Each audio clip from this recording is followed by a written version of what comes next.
Сәлеметсіздер ме оқушылар, бүгін бізде 50-ші сабақ түбірлес сөздер. Бір түбірден қанша туын сөз жасауға болады? Суреттерге қара, сөздерді оқы.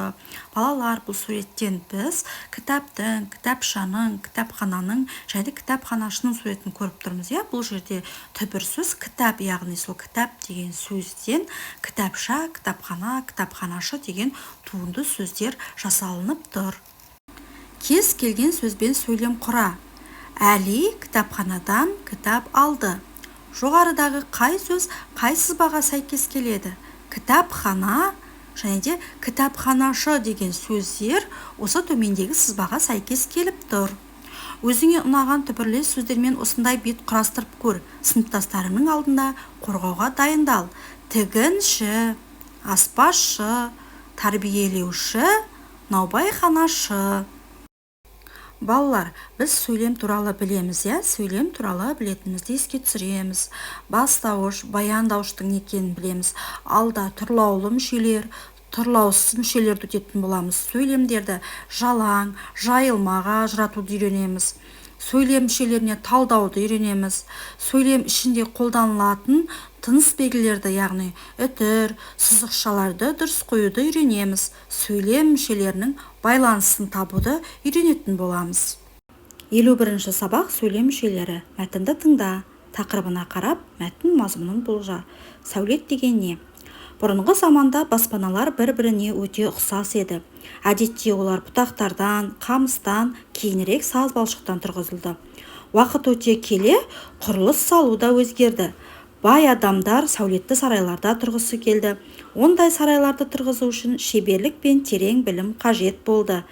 Тұрғын үйлерден басқа да құрылыстар, ғибадатхана, стадион, театр, кітапханалар салына бастады. Мұндай кешендер құрылысын ойлап тапқан адамды сәулетші деп, ал олардың туындыларын сәулет өнері деп те атайды. Сәулет өнері адамдардың әдемі және ыңғайлы өмір сүруіне арналған өнер, бейнелеу өнері кітабынан. Мәтін мазмұнына тірек болатын сөздерді тап. Мәтін мазмұнына тірек сөздер ғибадатхана, стадион, театр, кітапхана. Мәтін бойынша бір-біріне сұрақ қой. Оны ауызша айта салуға болады. Мысалы, бұрын адамдар қандай үйлерде тұрды?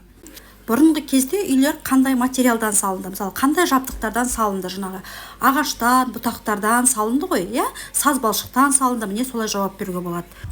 Сәулетші деген кім? Мәтін сөздерін пайдаланып жауап жазып көр.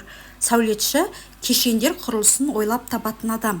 Олардың туындыларын сәулет өнері деп атайды. Сөйлемдердің тыныс белгісін дұрыс қойып жаз. Адамдар баспана салды. Баспаналар бір-біріне ұқсас болды. Кейін тұрғын үйден басқа да құрылыстар салына бастады. Балалар, қатесіз дәл осылай көшіріп жазамыз. Сөйлем туралы білетініңді еске түсір. Сөздер мағыналық жағынан бір-бірімен байланыста болады, аяқталған ойды білдіреді. Бірінші сөзі бас әріптен бастап жазылады. Соңына не үтір, не сұрақ, не... Сөйлемдерде неше сөз барын анықта. Алғашқы сөйлемдегі сөздерге сұрақ қой. Бірінші сөйлемде 3 сөз бар. Адамдар баспана салды. Адамдар не салды? Адамдар баспана салды. Бұл жерде не деген сұрақ қойып тұрмыз. Сөйлем құрамындағы нақты сұраққа жауап беріп тұрған толық мағыналы сөздерді сөйлем мүшелері дейміз. Мысалы, Айдын мектепке келді. Кім қайда не істеді? Кім Айдын қайда мектепке не істеді? Келді. Айдын мектепке келді. Үшінші жаттығу. Суреттегі ғимараттардың атауын қатыстырып сөйлемдер құра. Құраған сөйлемдеріңді жазып, әр сөйлемде неше сөйлем мүшесі бар екенін айт. Сөздің үстіне оған қойылатын сұрақты жаз. Суретте бәйтеректің, цирктің және де театрдың суреті бейнеленген екен. Мысалы, балаларға бәйтерек мұнарасы ұнады. Кімдерге? Балаларға не? Бәйтерек мұнарасы ұнады, қайтты. Келесі өзіміз енді сөйлем құраймыз. Мен циркті жақсы көремін. Ал енді сұрақ қоямыз. Кім? Мен нені? Циркті не істеймін? Жақсы көремін. Біз жазда театрға бардық. Кім? Қашан? Қайда? Қайттық. Кім? Біз? Қашан? Жазда. Қайда? Театрға қайттық. Бардық. Міне осылай қатесіз көшіріп жазамыз оқушылар. Жақшадағы сөйлемдерді сөйлемнің мазмұнына қарай өзгертіп, мәтінді көшіріп жаз. Алматы хайуанаттар бағына келушілер тоғанда жүзіп жүрген ләйлекке қызыға қарайды. Ләйлек көк құтанға ұқсайды, бірақ ләйлектің қауырсыны ашық түсті болып келеді, әрі бойы да биік.